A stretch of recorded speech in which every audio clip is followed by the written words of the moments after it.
What I find disturbing in most of our societies today is that the youth are postponing marriage. Their idea is, if I want to have a good marital life, I need to finish my studies. I need to establish a career. I need to be making, I don't know, a 6-digit figure.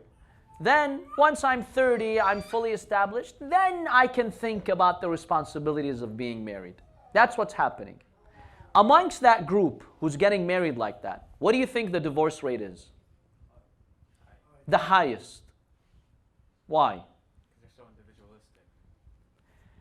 When you wait that long, you become individualistic and you become selfish and you don't become flexible.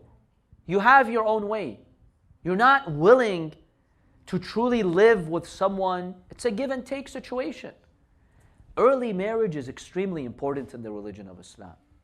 As you are developing and you're growing, that is the appropriate time to get married. Now you talk about the mawadda and the rahmah. How do you find the mawadda and the rahmah these days? What is society teaching you? How do you find it?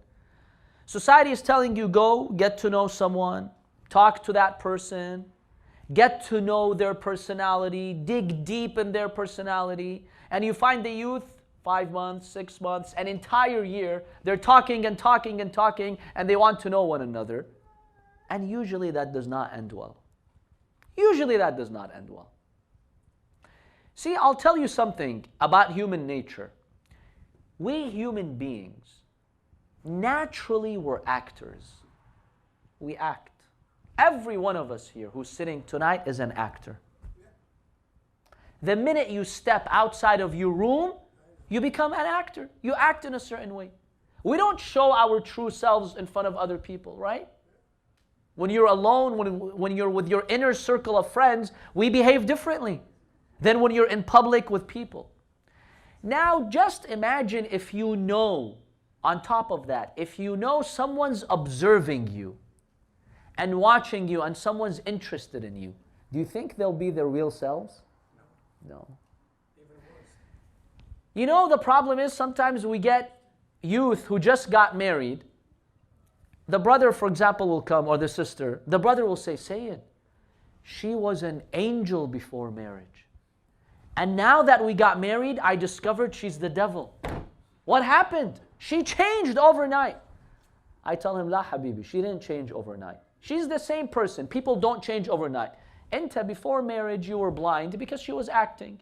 You were in love and you were blind and you didn't know what was going on. You didn't see that side of her and she did not show you that side.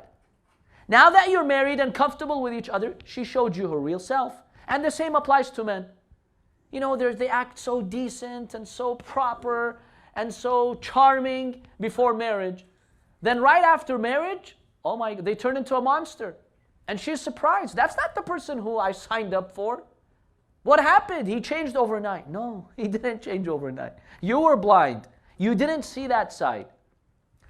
The true mawadda and rahmah comes after marriage, not before marriage. That's what Islam teaches. Islam teaches at a young age, find the appropriate person by doing research. Research their qualities. Make sure this person has the good qualities. Believe me, brothers and sisters, you yourself, you cannot know what the real qualities are. Even if you've been talking to this person for 6 months. They're not showing you their real self. What are you trying to discover? What you're seeing is just the tip of the iceberg. Proper research means you go to their friends. If you're interested in a sister, if a sister is interested in a brother, and she wants to know about his akhlaq and qualities, indirectly approach his friends, her friends. Ask them, what type of person is he? If he's selfish, friends know. If he's arrogant, friends know. If he's generous, kind, good-natured, friends know. But usually we don't do that. We just find a person, we're interested in them, we fall in love, and then we try to discover their personality, and then we're stuck after that. Islam believes in early marriage, and I'll tell you why early marriage is important. See, right now when you're going to school, you're struggling. And then especially if you have to work. I know a lot of people, they study and work. Islam wants you to be married in that stage of your life. Because in that stage of your life, when you and your wife, you're together struggling, you're both studying, Maybe both of you are even working, especially the brother, he's working. It's not an easy life, especially if now you have an apartment to rent. You might even have children in the near future. That will solidify the bonds of your marriage in the future because you have a shared history of sacrifice. This marriage will last. These days, you know what's happening?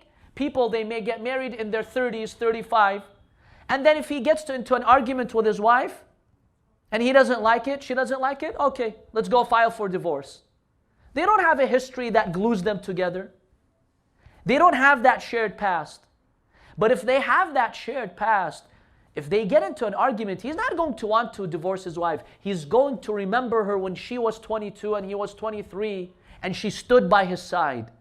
And he was humble. He didn't have much money, but she was patient. He will never forget those days when she stood by his side. You think now over a petty issue he's going to get divorced? Unless he's crazy.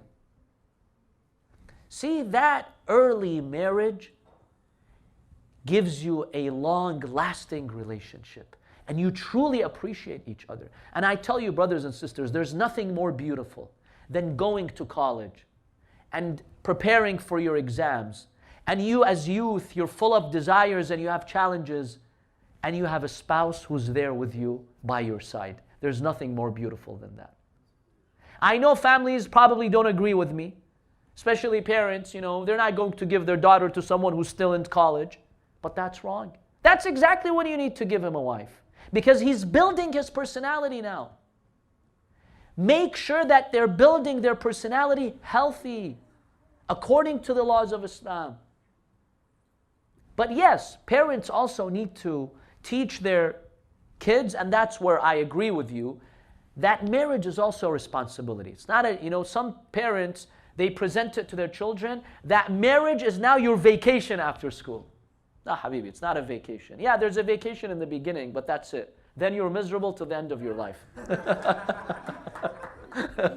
I'm just kidding. Some parents make it seem that way. Now you're graduating it. The next step, there's this vacation called marriage. That's wrong. Parents also need to make sure that their kids understand their responsibility. When you get married, no partying, no wasting time, no being a party animal. You have to be serious now. You have to use your time wisely. And children need to understand that.